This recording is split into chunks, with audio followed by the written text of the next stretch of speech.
everyone fine. ಇನ್ನು ಕರ್ನಾಟಕ ರಾಜ್ಯದಲ್ಲಿ ಸಚಿವರ ಹನಿ ಟ್ರ್ಯಾಪ್ನದ್ದೇ ಸದ್ದು ಗದ್ದಲ. ಇದರ ಬೆನ್ನಲ್ಲೇ ಕಾಂಗ್ರೆಸ್ ನಾಯಕರಿಂದ ದೆಹಲಿ ಪರೇಡ್ ನಡೆಸಲಾಗ್ತಾ ಇದೆ. ಇವತ್ತು ದಿಢೀರಂತ ದೆಹಲಿ ಪ್ರವಾಸಕ್ಕೆ ಮುಂದಾಗಿದ್ದಾರೆ ಸತೀಶ್ ಜಾರಕಿಹೊಳಿ. ಇವತ್ತು ಮಧ್ಯಾಹ್ನ ದೆಹಲಿಗೆ ಪ್ರಯಾಣ ಬೆಳೆಸುತ್ತಿದ್ದಾರೆ ಸತೀಶ್ ಜಾರಕಿಹೊಳಿ.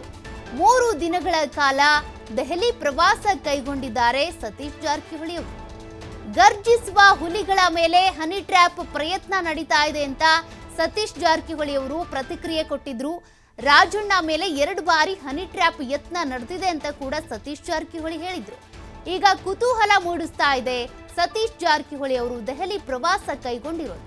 3 ದಿನಗಳ ಕಾಲ ದೆಹಲಿಯಲ್ಲಿ ಯಾವ್ಯಾವ ವರಿಷ್ಠರನ್ನ ಭೇಟಿಯಾಗಬಹುದು, ಏನೆಲ್ಲ ವಿಚಾರಗಳು ಚರ್ಚೆ ಆಗಬಹುದು, ಏನೆಲ್ಲ ದೂರು ಕೊಡಬಹುದು, ಅದೆಲ್ಲವೂ ಕೂಡ ಈಗ ಕುತೂಹಲಕ್ಕೆ ಎಡೆ ಮಾಡಿಕೊಡ್ತಾ ಇದೆ. ಹನಿ ಟ್ರ್ಯಾಪ್ ವಿಚಾರದ ಮಾಹಿತಿಯನ್ನ ಹೈಕಮಾಂಡ್ಗೆ ತಿಳಿಸ್ತಾರಾ? ಈಗಾಗಲೇ ಹೈಕಮಾಂಡ್ಗೆ ಈ ವಿಚಾರ ಹೋಗಿದೆ. ಇದಕ್ಕೆ ಸಂಬಂಧಪಟ್ಟಂತೆ ಸಿಎಂ ಸಿದ್ದರಾಮಯ್ಯನವರ ಬಳಿ ಕೂಡ ಮಾಹಿತಿ ಕೇಳಿದ್ದಾರೆ ಹೈಕಮಾಂಡ್ ನಾಯಕರು.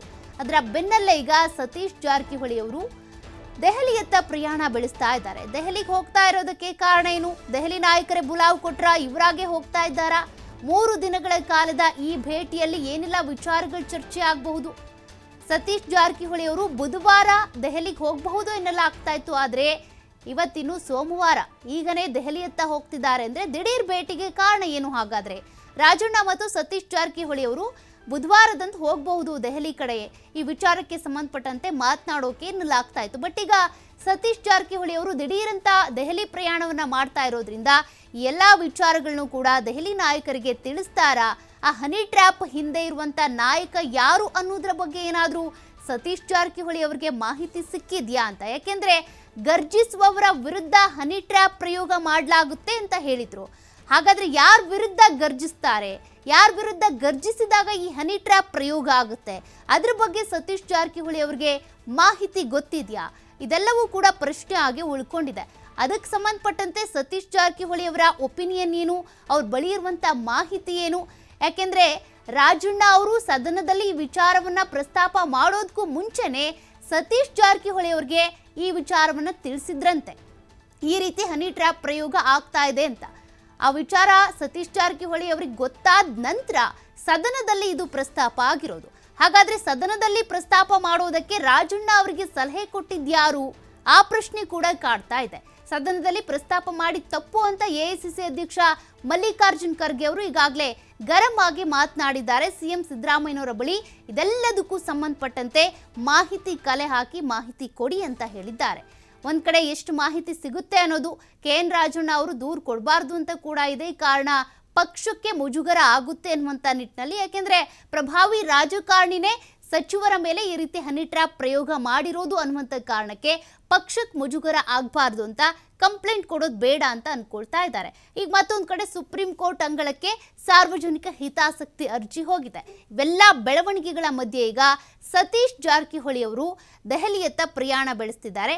3 ದಿನದ ಭೇಟಿಯಲ್ಲಿ ಏನೇನಾಗಬಹುದು ಮತ್ತಷ್ಟು ಡೀಟೇಲ್ಸ್ ಕೊಡ್ತಾರೆ ಪ್ರತಿನಿಧಿ ಶಿವಕುಮಾರ್. ಈಗಾಗಲೇ ಸತೀಶ್ ಜಾರಕಿಹೊಳಿ ಅವರು ಬುಧವಾರ ರಾಜಣ್ಣ ಅವರ ಜೊತೆಗೆ ದೆಹಲಿಗೆ ಹೋಗಬಹುದು ಎನ್ನಲಾಗ್ತಾ ಇತ್ತು.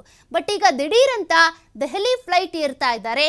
ಕಾರಣ ಏನು? ಈ ಹನಿ ಟ್ರ್ಯಾಪ್ ವಿಚಾರ ಮಾತನಾಡೋದಕ್ಕೆ ಹೋಗ್ತಿದ್ದಾರಾ ಅಥವಾ ಬೇರೆ ಏನಾದ್ರೂ ವಿಚಾರವನ್ನ ಉದ್ದೇಶ ಇಟ್ಕೊಂಡು ಹೋಗ್ತಿರೋದಾ? ಏನ್ ಕತೆ ಅಂತ?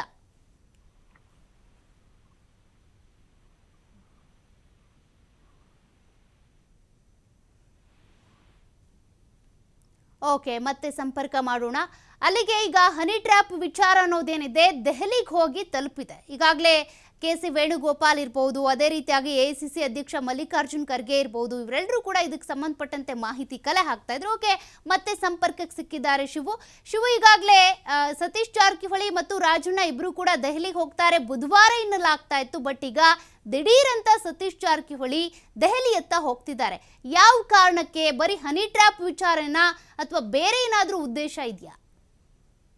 ಈಗಾಗಲೇ ಸಚಿವ ಸತೀಶ್ ಜಾರಕಿಹೊಳಿ ಅವರು ದೆಹಲಿಗೆ ಪ್ರಯಾಣವನ್ನ ಬೆಳೆಸಿದ್ದಾರೆ. ದೆಹಲಿಯಲ್ಲಿ ನೂತನ ಕರ್ನಾಟಕ ಭವನದ ಉದ್ಘಾಟನೆ ಕಾರ್ಯಕ್ರಮದ ಹಿನ್ನೆಲೆ ಅವರು ದೆಹಲಿಗೆ ತೆರಳಿರುವಂತದ್ದು. ಜೊತೆಗೆ ಹೈಕಮಾಂಡ್ ನಾಯಕರ ಭೇಟಿಗೂ ಕೂಡ ಸಮಯಾವಕಾಶವನ್ನ ಕೇಳಿದ್ದಾರೆ. ಇವತ್ತು ಸಂಜೆ ಎಐಸಿಸಿ ಅಧ್ಯಕ್ಷ ಮಲ್ಲಿಕಾರ್ಜುನ್ ಖರ್ಗೆ ಅವರನ್ನ ಭೇಟಿ ಮಾಡಲಿದ್ದಾರೆ. ಹಾಗೆ ಎಐಸಿಸಿ ಪ್ರಧಾನ ಕಾರ್ಯದರ್ಶಿ ಆಗಿರುವಂತಹ KC ವೇಣುಗೋಪಾಲ್ ಅವರನ್ನು ಕೂಡ ಭೇಟಿ ಮಾಡಲಿದ್ದಾರೆ. ಖರ್ಗೆ ಅವರ ಜೊತೆ ಹನಿ ಟ್ರ್ಯಾಪ್ ವಿಚಾರಕ್ಕೆ ಸಂಬಂಧಪಟ್ಟಂತೆ ಸಾಕಷ್ಟು ಮಾಹಿತಿಗಳನ್ನ ಸತೀಶ್ ಜಾರಕಿಹೊಳಿ ಅವರು ನೀಡುವಂತ ಸಾಧ್ಯತೆಗಳಿದೆ. ಯಾಕೆಂದ್ರೆ ರಾಜಣ್ಣ ಅವರು ಈಗಾಗಲೇ ಏನಾಗಿದೆ, ಘಟನೆ ಏನಾಯ್ತು, ಎಲ್ಲ ಮಾಹಿತಿಗಳನ್ನು ಕೂಡ ಸತೀಶ್ ಜಾರಕಿಹೊಳಿ ಅವರಿಗೆ ಕೊಟ್ಟಿದ್ದಾರೆ ಅನ್ನುವಂತ ಮಾಹಿತಿಗಳಿದೆ. ಹಾಗಾಗಿ ರಾಜಣ್ಣ ಅವರು ಕೊಟ್ಟಿರುವಂತ ಎಲ್ಲ ಮಾಹಿತಿಗಳನ್ನು ಕೂಡ ಎಐಸಿಸಿ ಅಧ್ಯಕ್ಷರಾಗಿರುವಂತ ಖರ್ಗೆ ಅವರಿಗೆ ನೀಡುವಂತ ಸಾಧ್ಯತೆಗಳಿದೆ. ಅದರ ಜೊತೆಗೆ ಕೆಪಿಸಿಸಿ ಅಧ್ಯಕ್ಷರ ಬದಲಾವಣೆಗೂ ಕೂಡ ಪಟ್ಟನ್ನ ಹಿಡಿಯುವಂತ ಸಾಧ್ಯತೆಗಳಿದೆ. ಯಾಕೆಂದ್ರೆ ಈ ರೀತಿಯಾದಂತಹ ಗಂಭೀರ ಪ್ರಕರಣಗಳು, ಆರೋಪಗಳು ಎದುರಾದ್ರೂ ಕೂಡ ಇಲ್ಲಿಯವರೆಗೆ ಅಧ್ಯಕ್ಷರು ಕೂಡ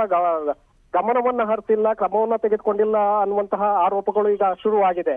ಜೊತೆಗೆ ಸ್ವಪಕ್ಷೀಯ ನಾಯಕರೇ ಇದರಲ್ಲಿ ಕೈವಾಡ ಇರೋದ್ರಿಂದ ಸಹಜವಾಗಿ ಬೇರೆ ಬೇರೆಯವರ ಮೇಲೆ ಈಗಾಗಲೇ ಆರೋಪಗಳು ಕೇಳಿ ಬರ್ತಾ ಇದೆ. ಆ ಹಿನ್ನೆಲೆಯಲ್ಲಿ ಸಂಪೂರ್ಣವಾದಂತ ಮಾಹಿತಿಯನ್ನ ಎಐಸಿಸಿ ಅಧ್ಯಕ್ಷ ಖರ್ಗೆ ಅವರಿಗೆ ಮುಟ್ಟಿಸಲಿದ್ದಾರೆ.